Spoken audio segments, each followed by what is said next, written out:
Hello, and thanks for joining us today. And my guest is Neil Ferris. Neil, how are you? I'm very well, thank you. Thank you for having me. This is great. Look, Neil, you're chorus director for the BBC Symphony Chorus, and I just want to know, how did it feel to take on such a prestigious position? I suppose, apart from the cliches that are immense honour and privilege, and it really is that, and all Christmases come at once, because it does feel like that when you're listening to them. Because I'm very, very lucky. They're an amazing choir. Um, I suppose with that role, also very much a sense of responsibility and stewardship, because it has to be what it has to be for um, the BBC, for its members, for those who cherish and love our choral institutions, and the love of choral symphonic singing. So yeah, stewardship definitely, but I'm really, really loving it at the moment. It's really they're on fantastic form, and I'm loving every minute. Do you feel a sense of pressure? I mean, you've just alluded to it there, but in upholding those standards, and how does that kind of impact how you approach the job? I'm really lucky that I have outstanding colleagues around me, that uh, by the way they work, um, help defray, I suppose, aspects of that pressure. I mean, yes, you have a pressure to deliver, but I think that largely comes from one's own self anyway. I don't have necessarily any extra pressure put on me. Um, so, by way of example, the chief producer is absolutely amazing, Anne Mackay, and we regularly sort of dip in, just to sort of a feeling of how the chorus are, how they did in each particular project. Um, and when we started, we had some rebuilding to do, and just because natural cycles of how things go. And we had a project at the beginning that I wasn't particularly happy with, but and knew that, and we said, okay, well, this is the level from which we sort of climb up from, and that just that little conversation was really important. And our chief conductor, Sakari Oromo, apart from being an absolutely fabulous conductor, he's been hugely supportive as well, knew the direction we were going on, and has given me time and space to do that. And I hope he would say, he certainly said to me that he loves the chorus now. So that's where we needed to get to. You mentioned that you weren't happy with that first project. What sort of things were you hoping for that perhaps you've managed to deliver more recently? Consistency in performance, all the things that come into it. I mean, and when I say I wasn't happy, I mean it wasn't as if it was terrible by any means, but wanted to aspire to better, and I knew um, that we needed to long term. Consistency of vocal quality, production, understanding of their technique. I have a fantastic vocal coach, Katie Thomas, and we've worked closely together. The chorus have a vocal plan. They understand how we appreciate and look after their voices, and also what they expect from us as well. And that's the cycle over 3 years of a re-audition period, and then having individual 15-minute lessons every so often. We wanted to make it clear that we were looking after them, but also the standards that we expected. Do choral societies benefit from auditioning their singers, do you think? Or in your experience, have you found that actually an openness to all singers is okay? I wouldn't say I would prescribe anything for anyone. It's for each individual organisation to have a clear understanding of who they want to be. What is their culture? What is their ethos? What do they want to be doing? How do they want to portray themselves? So I'm not going to prescribe anything for anyone.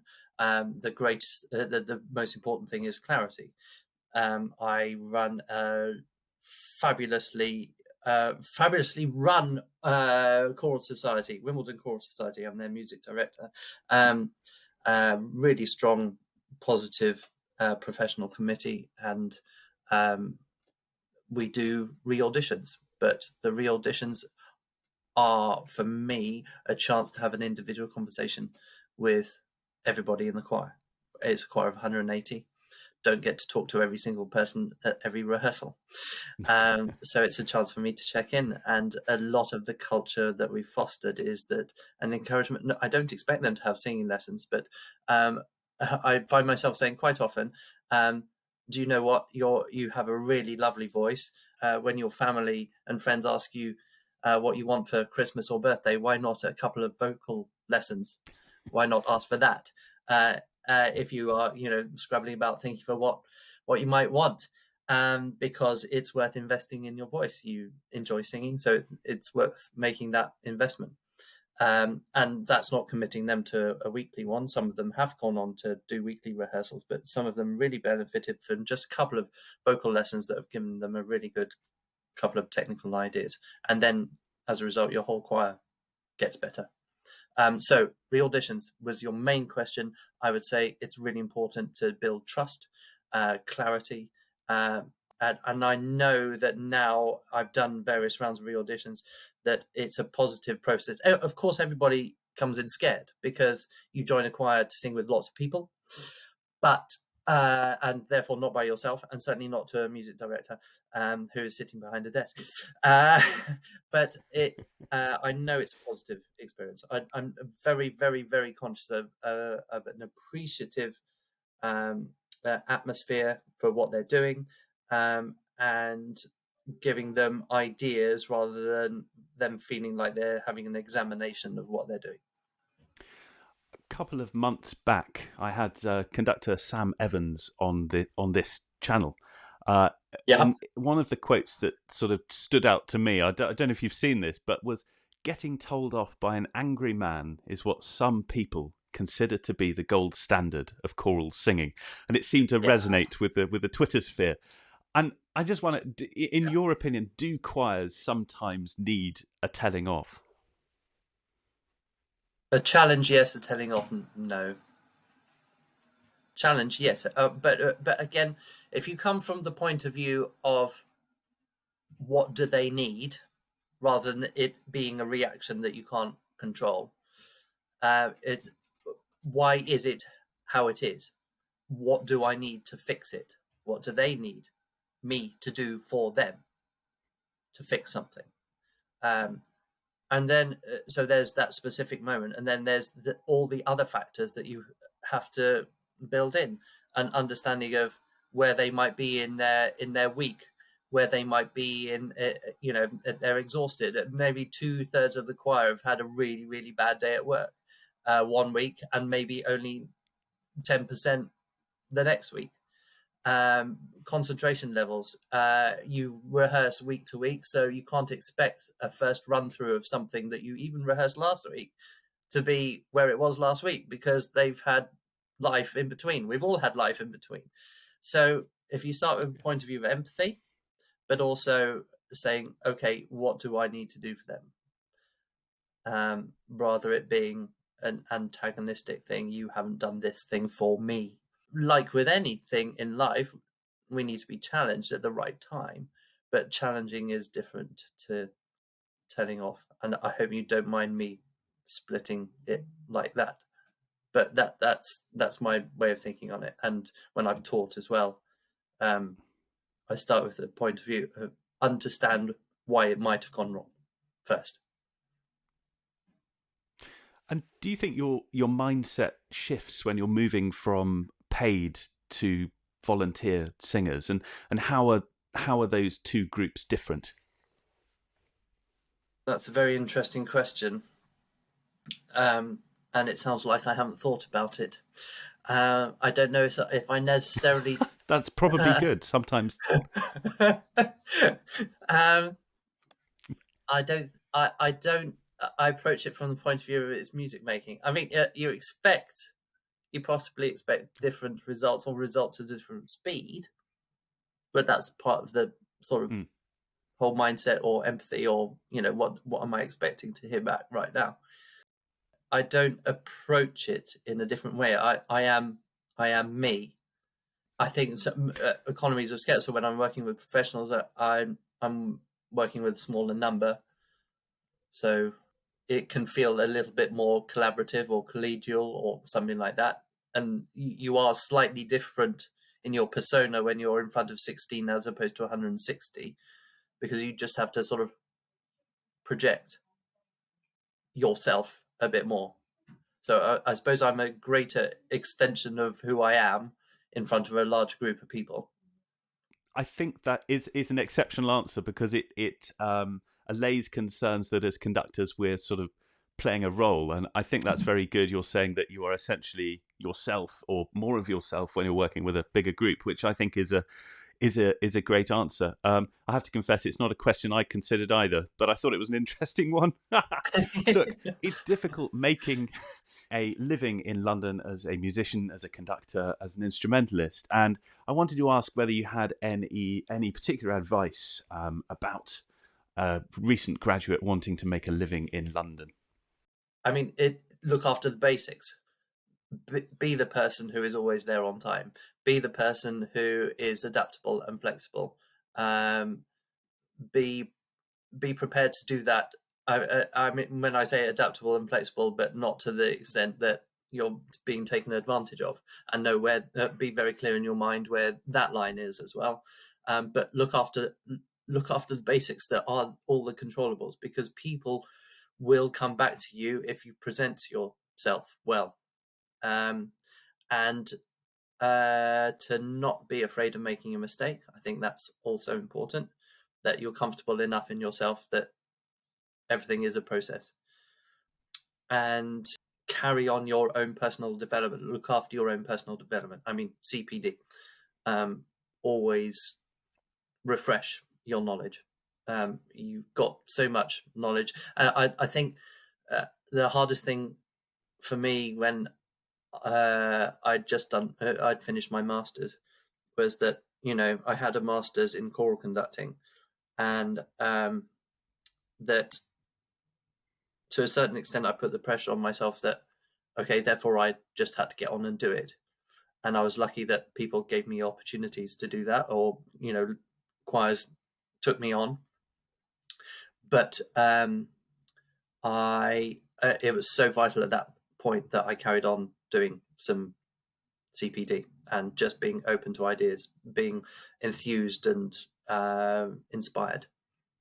And you bring that to those you're working with at that point, and it all grows from there. But I'll return to the main point. I would say is look after the basics. It's so right, especially with, I found working with choral societies when they've been established for a number of years and they have a strong committee in place. You want to sort of work with the committee, don't you? You don't want to try and fight against them. And I've heard of stories in the past where conductors will get into arguments with the committee, and you think when you're going down that road, it becomes then an impossible situation. So I think that's Yeah. really, really good advice. Ben, so I'm really sorry. There's one thing what you said was really interesting. I want to say it now before I forget. You see, and it is this with working with the committees. Yes, I mean, and I've had some tough times as well. I'm very lucky that at the moment I'm not, but I've had some tough times. But that is just simply a reflection of the wider world. That if you were going into to work for any organization, there'll be organizations that have a healthy culture, and there'll be organizations that have an unhealthy culture.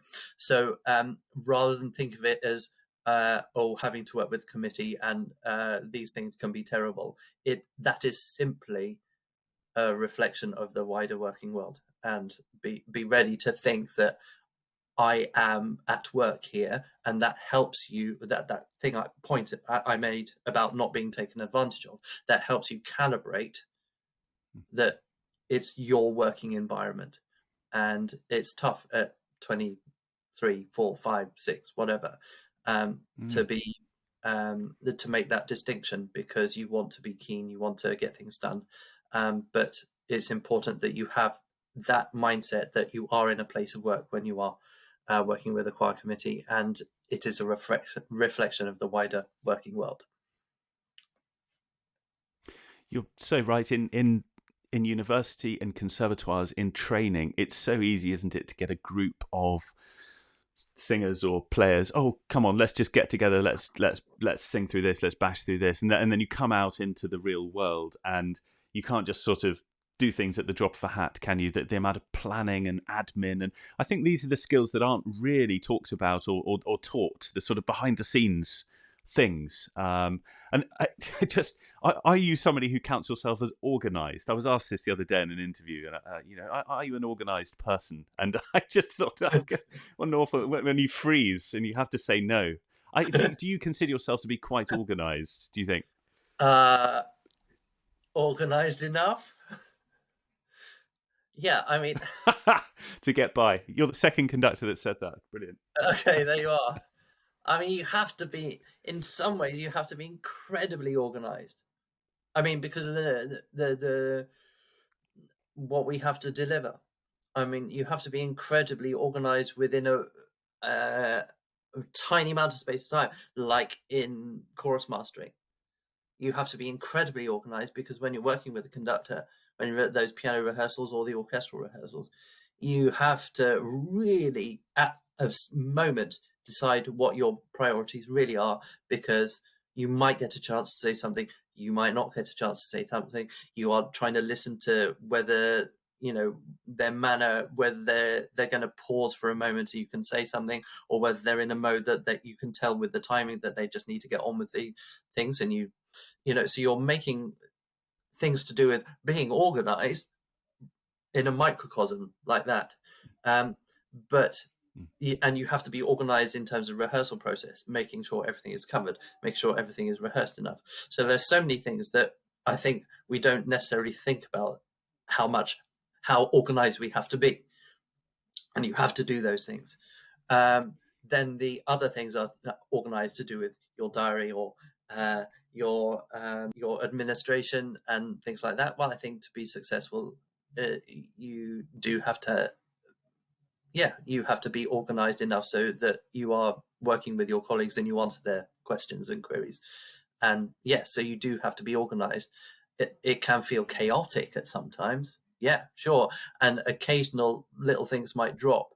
But I am organized by the virtue of the job I do. You have to be. But I don't see myself as a sort of pernickety, sort of really organized person. They're chaotic things about my life. No, splendid. We should talk about money. I suppose that's the topic that sometimes comes up, sometimes doesn't. Now, yesterday, at time of recording, there was a big Twitter storm going around the fact that Acquired Tenebrae were charging £595 for a 1-day workshop. The elephant in the room, I suppose. I'd love to get your take on this, because I've heard both sides of a sort of unusual argument. What are you thinking about this? I'm presuming you've come across it on Twitter. I may have done, yes. It's an interesting thing. There's been some very well constructed, well thought out responses to it, about a question about how we value the arts and how we put value on the industry we are in. And there was one comment that really resonated with me, that was, well, people wouldn't blink an eye on having a personalized stadium tour with a footballer or something like that. They would probably pay N times that amount for, if you're talking about it, a certain amount of exclusivity. So it's about it would be dangerous to devalue our industry. It looked bad. The optics were bad, or the optics could have been thought about. All organisations, like we do it with Sonora as well. You have Come and Sing Days. We have an education program. We do what we can. The main factor is that there isn't a lot of cash swirling around arts organisations, whether they're large ones or small ones. They're even the large ones, they're absolutely busting their guts all the time and run absolutely amazing and inclusive programs, and are constantly developing them, constantly being challenged by them, and there isn't a load of money washing around. It's just a lot of these things. Confusion arises out of the optics, but I think that we need to be careful about devaluing our industry. I think you're quite right when you consider the amount of time it goes into training and preparation and travel. And I mean, it's very easy for somebody to look at a conductor or a musician and say, but you're only working for 2 hours of a Tuesday night or Thursday night or whatever. But the number, especially as a in a position like yourself where you've got to deal with the administration, the back and forth from committees and sort of spinning all those various plates. I mean, there's a lot of work that goes on behind the scenes. And I suppose from my angle, I've worked with a number of workplace choirs, primarily banks, and the routine feedback is always you're underselling the service, the product. So from a commercial standpoint, I think we're routinely underselling what we do. So, aside from music, what sort of things do you manage to get up to? Do you have any unusual hobbies? It don't have to be too unusual. I mean, I don't want to create another Twitter storm. What kind of interview is this? This could go off in a whole new direction. I mean, when I was young, I loved my sport. I loved football, cricket. I was terrible at both. My brother was always more accomplished sportsman, which is why he's now a sports presenter. But we both did music degrees, actually, and he was a fantastic trumpeter. But he decided to go off in that direction, and he was a really good footballer. So I've always loved my football and cricket, and that is what I turn to relax. I can put the radio on and I will listen to the football, and it will completely absorb me enough, and I will relax and switch off.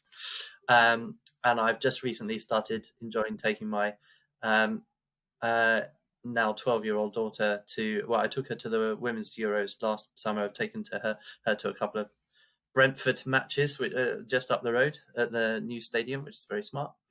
Yes, that, and I'm very lucky. I have a nice garden out here, and when I moved to this house in 2017, the garden needed a lot of doing, so a lot with my dad, dealing with the garden here, and I've really enjoyed doing that. And in lockdown, actually, one of the first things I had done is that we've got a builder opposite us. He's a carpenter, and the first thing, when we were first allowed to move, I opened the back gate for him, and he came in and built me some raised beds in my garden so I could grow some vegetables.